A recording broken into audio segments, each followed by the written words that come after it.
I got to be honest, and I'm just going to cop to it. I turned on the Blazers-Pelicans game last night more for the Blazers. Portland had won 5 of its last 6. The Yusuf Nurkic experiment has been a raging success. I am super intrigued, and still am, at Portland chasing that number 8 seed. But my viewing experience was interrupted by... Oh, yeah. The latest episode, Nola Blue. Terrible. Boogie in the Brow. Terrible. Oh, yeah. You may remember that when we last left our leading men, it was a bit of a cliffhanger. You know, on Saturday, the Pelicans beat Charlotte, but Boogie had ridden the bench for most of the fourth quarter, all of overtime. Immediately, the boiling hot takes started raining down. There was, see, AD and Boogie can't play together. And I guess Boogie has worn out his welcome in New Orleans already. You like that voice? That's pretty good, right? It's good. Much to the surprise of those pundits, something interesting happened. Boogie did not explode.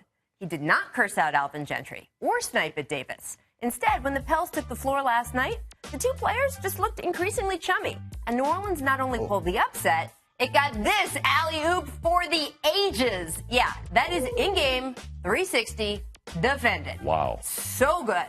Now, we also saw some flashes of the same style of that big-to-big pick and roll that Blake Griffin and DeAndre Jordan can make so brutishly dangerous. And dare I say it, some chemistry out there. So where do things stand with the Pelicans? Well, we always knew it was going to be tough for them to make the playoffs. The day after the trade for Cousins, we showed you right here on The Jump how New Orleans had one of the most brutal schedules of any of the contenders for the 8th seed.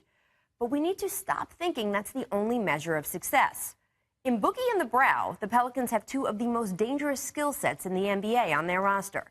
If those 2 are really starting to gel, it might not just be AD's dunking that's pulling the turnaround, but the entire franchise.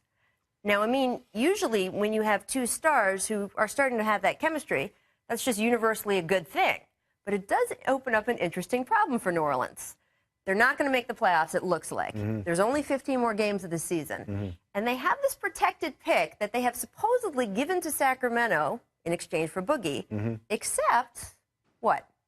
Except it's top 3 protected, so if you kind of stumble along the way, you kind of end up keeping that pick. And, you know, that's not necessarily the worst thing in the world. So what should they be playing for now? Well, see, here's my thought. My thought is the roster is so ravaged that nights like last night are going to be a lot rarer than the norm being them losing a lot. They're 4-6 since this trade happened. But as we said, their schedule is tough. So I don't think you have to do a lot of extracurricular sit guys or any of that. They're going to end up losing a lot of those games anyway. The big problem is there are 3 teams that are clearly worse than they are. Right. They're not going to get any better. The Lakers, the Nets, and the Sixers.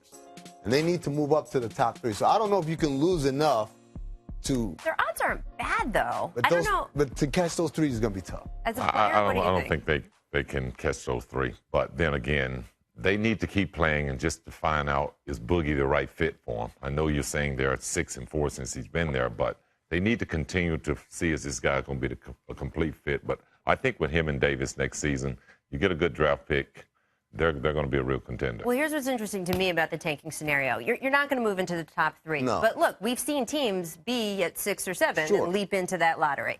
So it's possible if you start moving down the standings, I guess, or up the tanking standings. I don't know which way we're talking about it right now. And they're a player, I mean, they're a team, unlike a lot of teams that are tanking that need help everywhere. Right. They're a team that if they really did get a lottery pick to add to those 2 guys, I mean, you are talking about a team next year that could be such a force, or is it more important, and Scotty, you could tell me this, to have those guys play these 15 games, feel like they're winning, experience that winning feeling so they go into the summer feeling good about each other? I like the hunger. I like to keep the fans excited. I like Boogie still continue to make an impact there. I like to see them finish this season out strong. Okay. Even though they're not going to be where they want to be at the end, I think they will get a better feel of how Boogie and Davis will play together going forward. Either way, the summer is going to be big for this team. Yeah, of course. The summer's going to be huge. Drew Holiday is going to get rich. All right, before we move on, I do